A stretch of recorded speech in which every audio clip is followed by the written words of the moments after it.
બચેલી ખીચડી જોઈને તમે પણ એવું વિચારો છો કે હવે આનું શું કરવું, તો આ રેસીપી જોવાનું ભૂલતા નહીં. તમે એકવાર આ રેસીપી બનાવી લીધી ને તો તમે બચેલી ખીચડી ક્યારેય નહીં ફેંકો, એટલી ટેસ્ટી બનીને તૈયાર થાય છે. તો એના માટે એક મોટા વાસણમાં આપણે ખીચડી લઈ લીધી છે.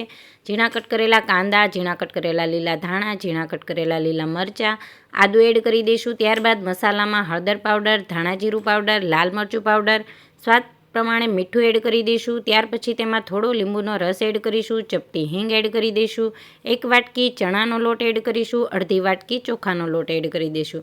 મિશ્રણને સારી રીતે મિક્સ કરી દેવાનું છે. આપણે આમાં પાણીનો ઉપયોગ બિલકુલ નથી કરવાનો. હવે આપણે તેને નાના નાના વડાનો શેપ આપી દઈશું. અહીંયા આપણા વડા છે તે બધા જ બનીને તૈયાર થઈ ગયા છે. તેને આપણે ગરમ ગરમ તેલમાં તળી લેવાના છે. વડા છે તે ગોલ્ડન બ્રાઉન કલરના ના થાય ત્યાં સુધી તેને તળાવવા દેવાના છે. તો અહીંયા રેડી છે બચેલી ખીચડીમાંથી 5 મિનિટમાં બનેલા એકદમ ટેસ્ટી તેવા વડા, જે બહારથી એકદમ ક્રિસ્પી અને અંદરથી સોફ્ટ બનીને તૈયાર થાય છે. તમે એકવાર આ બચેલી ખીચડીના વડા બનાવી લીધા ને કોઈને ખબર પણ નહીં પડે કે આ બચેલી ખીચડીના વડા બનાવેલા છે. એટલા ટેસ્ટી બનીને તૈયાર થાય છે. તો વિડીયો પસંદ આવ્યો હોય તો લાઈક કરવાનું નહીં ભૂલતા.